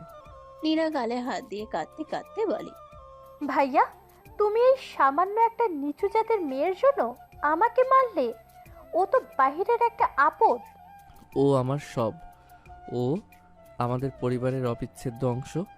আমার সামনে আমার স্ত্রীকে কেউ অপমান করলে আমি তা বরদাস্ত করব না। এখন এখান থেকে যা। নীরা রেগে ফুঁসতে ফুঁসতে ঘর থেকে বেরিয়ে গেল। আকাশ ঈশিতার দিকে তাকিয়ে নরম সুরে বলল, তৈরি হয়ে নাও ঈশিতা, তোমাকে আজ সবচেয়ে সুন্দর দেখতে চাই। এই বলে সে বেরিয়ে গেল। ঈশিতা এক মুহূর্তের জন্য থমকে গেল। লোকটা তাকে এভাবে সবার সামনে আগলে রাখবে সে ভাবেনি। তার মনের এক কোণে সামান্য বরফ করলো, কিন্তু পরক্ষণেই সে নিজেকে সামলে নিল। ম্যাম, শ্বাস শুরু করি? আচ্ছা করুন, তবে মনে রাখবেন আমাকে যেন আবার পেতনি সাজিয়ে দিবেন না। সাজার সময় ঈশিতা সমানে হাস্যকর কাণ্ড করতে লাগলো। ফেসিয়াল ক্রিম দেখে বলল, হে কি, মুখে চুন মাখাচ্ছেন কেন? লিপস্টিক দিতে গেলে সে হাসি চাপতে পারছিল না, কিন্তু পার্লারের মেয়েরা তাকে জোর করে এক প্রকার ঝাপটে ধরে সাজিয়ে দিল। শ্বাস শেষে যখন সে আয়নার সামনে দাঁড়ালো, নিজের চোখকে বিশ্বাস করতে পারল না। দামি বেনারসি আর হীরের গয়নায় তাকে সত্যি এক রানীর মতো লাগছে। সে কোনোদিন কল্পনাও করেনি যে তাকে এত সুন্দর লাগতে পারে। নিচে তখন বিশাল আয়োজন, আলোর রোশনাই আর দামি দামি মানুষের ভিড়। মাইকে ঘোষণা করা হলো, এখন আপনাদের সামনে আসছেন আকাশ চৌধুরীর সহধর্মিণী ঈশিতা চৌধুরী। ঈশিতা যখন সিঁড়ি দিয়ে নামছিল, পুরো হলরুম নিস্তব্ধ হয়ে গেল। আকাশ নিচে দাঁড়িয়ে ছিল। সে ঈশিতাকে দেখে যেন আকাশ থেকে পড়ল। তার চোখ ছানা পড়া, মুখ হা হয়ে আছে। সে মনে মনে ভাবলই, ঈশিতা কি সত্যি মানুষ নাকি কোনো পরী? আমাদের রাজলক্ষ্মী মা এসেছে, এসো মা, স্টেজে এসো। আকাশ ঈশিতার পাশে গিয়ে ফিসফিস করে বলল, আজ রাতে কিন্তু কড়া রোমান্স হবে, তুমি যা সুন্দরী লাগছে না। ঈশিতা নিজের অজান্তেই একটু হেসে দিল, কিন্তু পরক্ষণে আবার গম্ভীর হওয়ার অভিনয় করলো। ওই যে হাসলেন তো, তার মানে আমার প্রেমে পড়েছেন? কই, একদম না। আমি হাসিনি। কিন্তু মনে মনে বলে, ঠিকই তো, আমি হাসলাম কেন? না না, এই ঝগড়ুটে লোকটার প্রেমে পড়া যাবে না কিছুতেই। হঠাৎ ভিড়ের মধ্যে থেকে এক যুবক চিৎকার করে উঠল, আরে একে তো আমি চিনি, ও তো সে বস্তির মেয়েটা যার মা মানুষের বাড়িতে কাজ করে। চৌধুরী সাহেব কি শেষে এক বস্তির চোরকে বিয়ে করলেন? মুহূর্তের মধ্যে পুরো হলরুম গুঞ্জন শুরু হলো। নীরা দূর থেকে মুচকে হাসছিল। ঈশিতা লজ্জায় আর অপমানে মাথা নিচু করে স্টেজ থেকে নেমে চলে যেতে চাইলো, কিন্তু আকাশ শক্ত করে তার হাত চেপে ধরলো। আকাশ ঈশিতার দিকে তাকিয়ে বলল, পালাচ্ছ কেন ঈশিতা? বস্তিতে থাকা কি কোনো অপরাধ? গরিব হওয়া কি পাপ? মাথা উঁচু করো। এরপর আকাশ ভিড়ের মধ্যে তাকিয়ে সিংহের মতো গর্জে উঠল, হ্যাঁ, ও বস্তিতে থাকতো, ওর মা মানুষের বাড়িতে কাজ করে। So what? তাতে কি ওর মানুষ হিসেবে সম্মান কমে যায়? যারা এখানে বসে আভিজাত্যের বড়াই করছেন তাদের মনে রাখা উচিত, সম্পত্তি মানুষ তৈরি করে না, চরিত্র আর সাহস মানুষ তৈরি করে। ঈশিতা যা, আমি তাকে সেইভাবেই ভালোবাসি। এরপর আকাশ সেই যুবকের কাছে গিয়ে কলারে ধরে তাকে একটা কড়া থাপ্পড় মারল। আমার বাড়িতে দাঁড়িয়ে আমার স্ত্রীকে অপমান করার সাহস তোকে কে দিল? বডিগার্ড, একে এখনই ঘাট ধরে বের করে দাও। আর শোনো সবাই, আজ থেকে ঈশিতাই এই সাম্রাজ্যের রানী। যার সহ্য হয় না সে এখনই বেরিয়ে যেতে পারে। পুরো হলরুম শান্ত হয়ে গেল। এরা মুগ্ধ হয়ে আকাশের দিকে তাকিয়ে রইল। ঈশিতা মুগ্ধ হয়ে আকাশের দিকে তাকিয়ে রইল। তার চোখে তখন জল, কিন্তু সেটা দুঃখের নয়, এক গভীর প্রাপ্তির। সে আজ বুঝতে পারলো এই বান্দর লোকটা তাকে সত্যি কতটা সম্মান করে। তার হৃদয়ে আকাশের জন্য যে দেয়াল ছিল তা আজ এক নিমিষেই ধসে পড়ল। আকাশ ঈশিতার চোখে জল মুছে দিয়ে বলল, এবার বলো, এখনো কি আমি বান্দর? ঈশিতা মুচকি হেসে নিচের দিকে তাকালো। তার মনও তাই বলে দিচ্ছিল সে এবার সত্যি আকাশের প্রেমে ডুবে গেছে, কিন্তু মুখে বলল না। অনুষ্ঠান শেষ হওয়ার পর চৌধুরী বিলার ডাইনিং টেবিলে যেন হাসির জোয়ার বয়ে যাচ্ছে। দুপুরের খাবারের আয়োজনটা ছিল রাজকীয়, কিন্তু ঈশিতার চটপটে আর বাচ্চাদের মতো স্বভাবের কারণে গাম্ভীর পরিবেশটা উধাও হয়ে গেছে।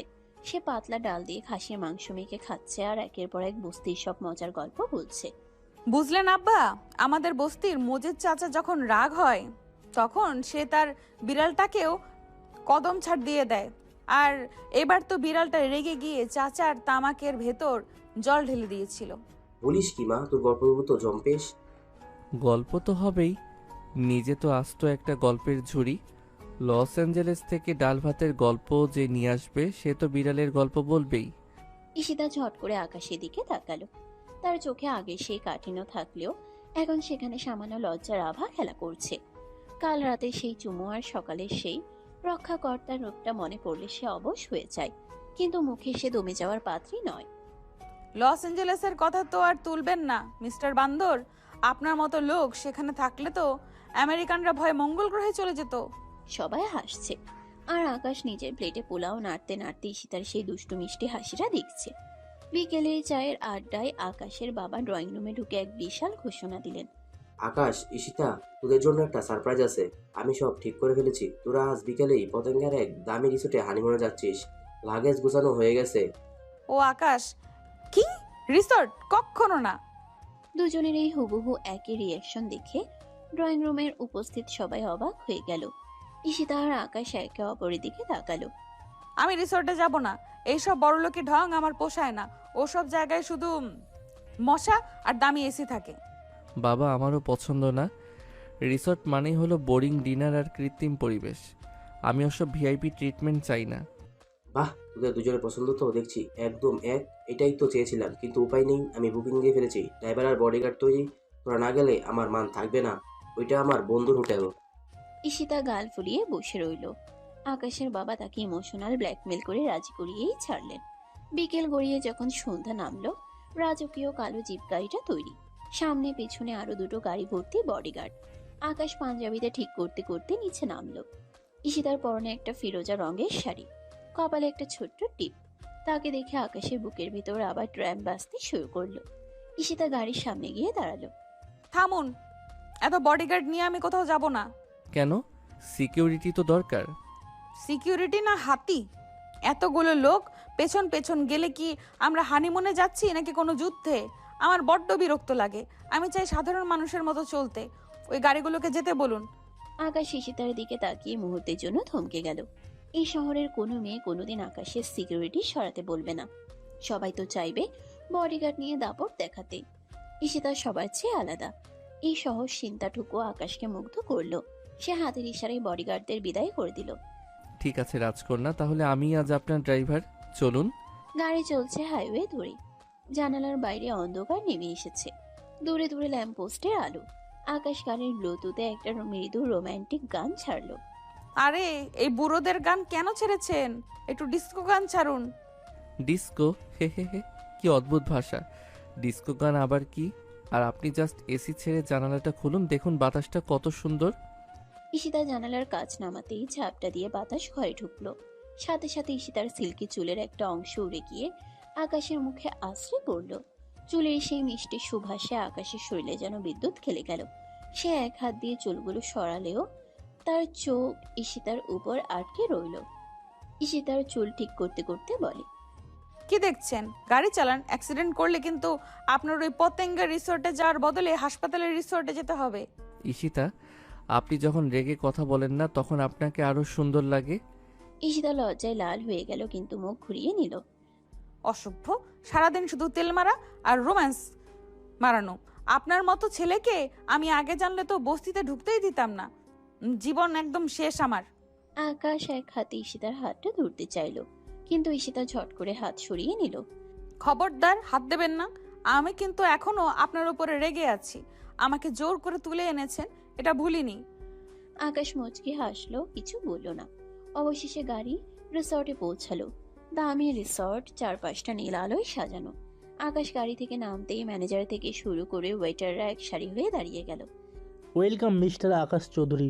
ওয়েলকাম ম্যাম, আপনার সুইট রুম রেডি। কোনো সমস্যা হলে আমাদের বলবেন। ওরে বাপরে, এটা কি রোবট নাকি? সবাই কেমন রোবটের মতো বাঁকা হয়ে আছে।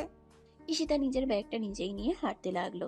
ওয়েটার ব্যাগ নিতে চাইলে সে ধমক দিয়ে বলল, নিজের হাত থাকতে অন্যকে কেন খাটাবো? সরুন তো আপনারা। আকাশ হাসতে হাসতে পেছনে হাঁটছিল। সে দেখলো ঈশিতা তার কাঠিন্য বজায় রাখলেও রিসোর্টের ঐশ্বর্য দেখে বারবার চোখ বড় বড় করে তাকাচ্ছে। তাদের যে রুমটা দেওয়া হয়েছে সেটা সরাসরি সমুদ্রের দিকে মুখ করা। বিশাল কাচের জানালা, আর তার বাইরে সমুদ্রের ঢেউয়ের গর্জন শোনা যাচ্ছে। ফ্রেশ হয়ে ঈশিতা যখন বারান্দায় দাঁড়ালো, দেখলো আকাশের সাদা টি শার্ট আর ট্রাউজার পরে পাশে এসে দাঁড়িয়েছে। ঈশিতা, এই যে সমুদ্র দেখছেন না, এর চেয়েও গভীর আমার ভালোবাসা আপনার জন্য। আবার শুরু হলো? ওই সমুদ্রের ঢেউয়ের মতো আপনার ভালোবাসাও কিন্তু দুম করে চলে যায়। আমি আপনার ওই হীরের হারের কথা ভুলিনি। আকাশ ঈশিতার একদম কাছে এসে বলে, হারটা নকল হতে পারে, কিন্তু আপনার এই রাগটা তো আসল। আজ এই রিসর্টে আমরা আর মালিক মালি নই ঈশিতা, আমরা শুধু দুজন মানুষ। ঈশিতা আকাশের চোখের দিকে তাকালো। আকাশের চোখে এক অদ্ভুত নেশা। ঈশিতা সরে যেতে চাইলেও আকাশের বলিষ্ঠ ব্যক্তিত্ব তাকে চুম্বকের মতো আটকে রাখছে। সে মনে মনে বলছে, না ঈশিতা, এই লোকটার মায়ায় পড়িস না। ও অনেক বড় লোক, ও অনেক চতুর। কিন্তু ঈশিতার হৃদয় স্পন্দন তাকে বলছে অন্য কথা। আমি ফ্রেশ হতে যাচ্ছি, আপনি সোফায় শোবেন, মনে থাকে যেন। আকাশ শুধু মুচকি হাসলো। সে জানে সমুদ্রের গর্জন যেমন থামানো যায় না, ঈশিতার হৃদয়ে তার প্রতি জন্ম নেওয়া প্রেমও এখন আর থামানো যাবে না। ঈশিতা ফ্রেশ হয়ে বেরিয়ে এলো। পরনে একটা হালকা গোলাপি রঙের সালোয়ার কামিজ। ভেজা চুলগুলো পিঠের উপর ছড়িয়ে আছে। সে আয়নার সামনে দাঁড়িয়ে নিজের গাল দুটো একটু টিপে দেখলো।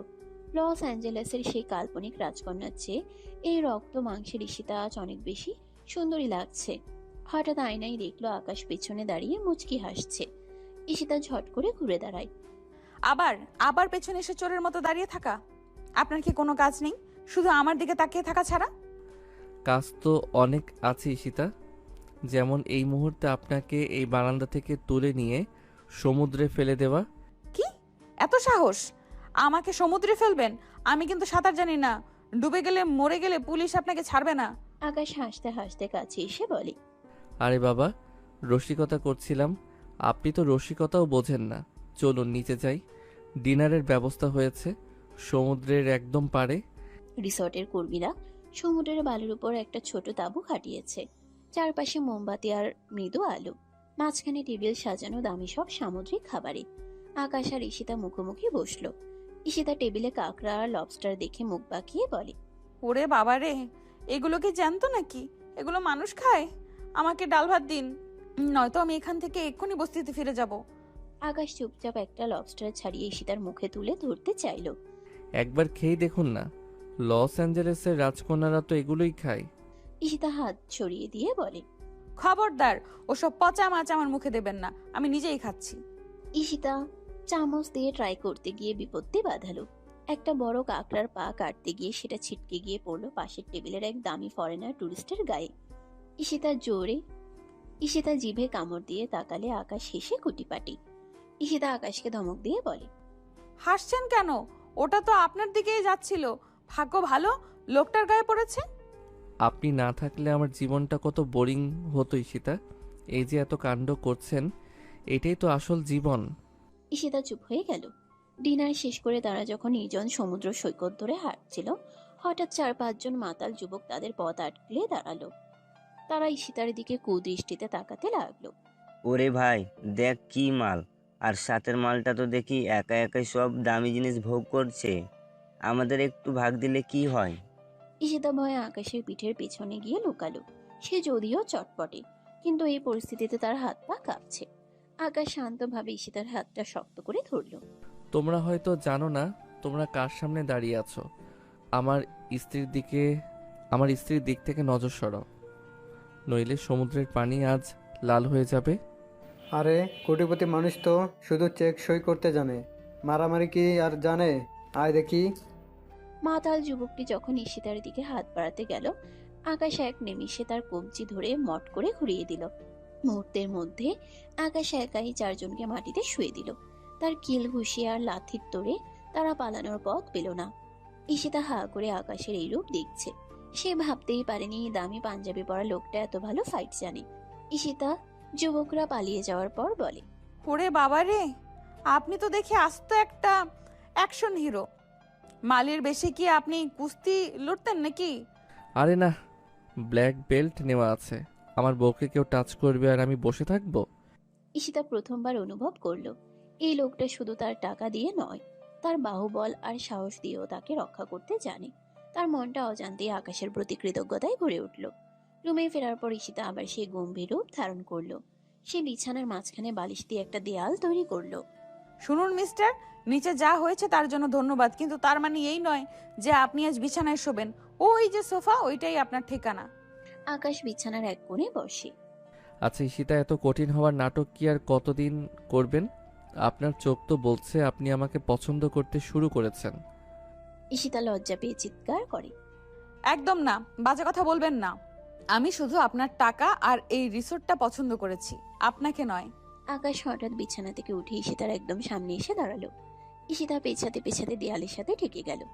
আকাশ তার 2 হাত ঈশিতার দুপাশে দেয়ালের উপর রাখলো, যাতে সে পালাতে না পারে। সত্যি কি তাই? তাহলে কেন ডিনারের সময় আর চোখে আমাকে দেখছিলেন?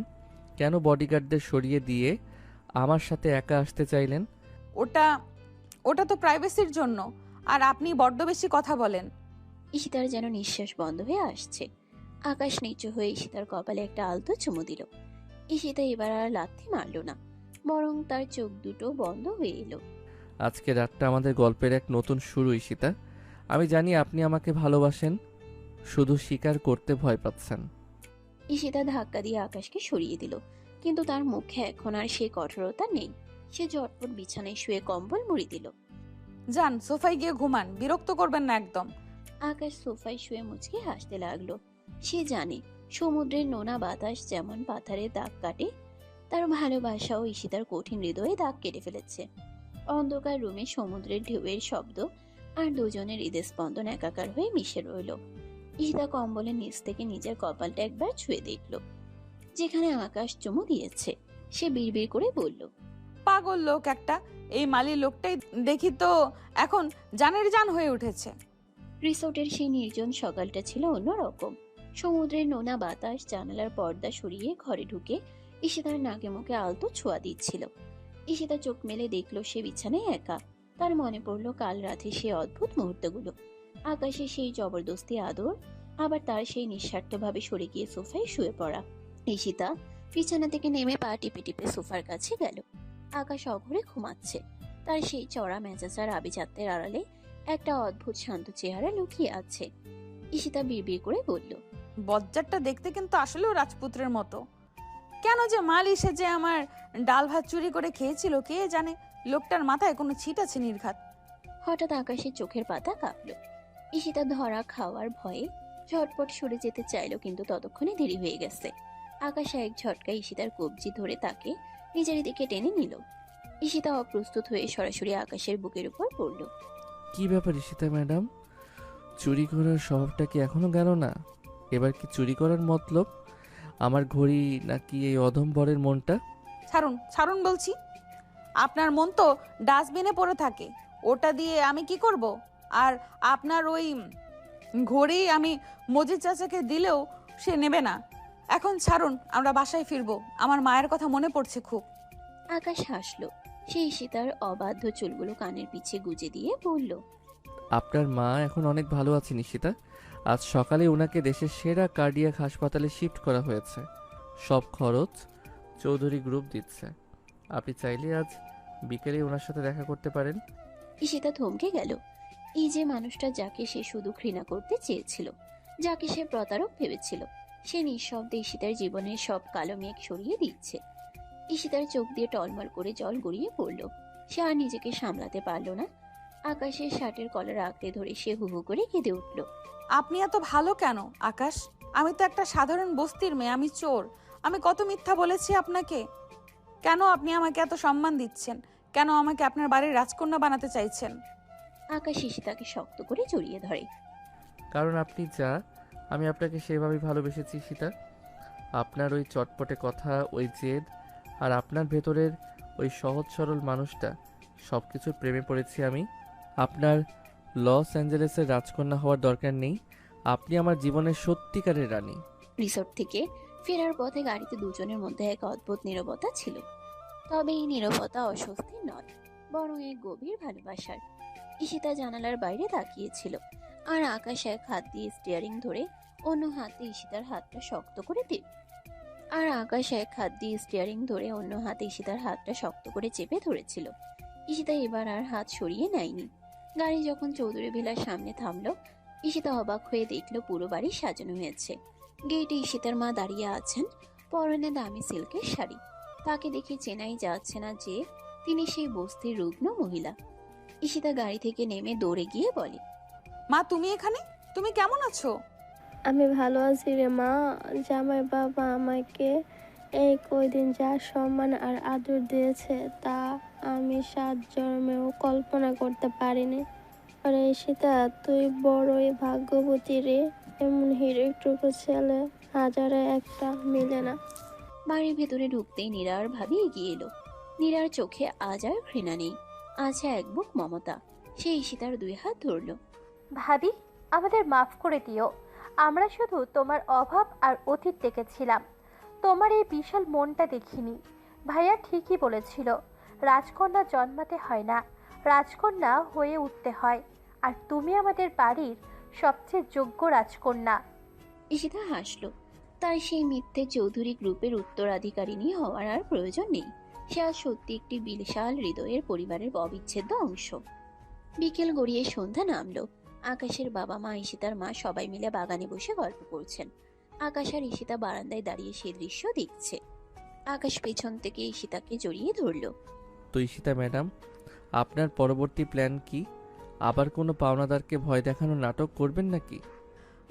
ভাবছি আপনার ওই বিশাল ব্যবসাটা আমি দখল করব, তারপর আপনাকে মালি বানিয়ে সারাদিন রোদে দাঁড় করিয়ে রাখবো।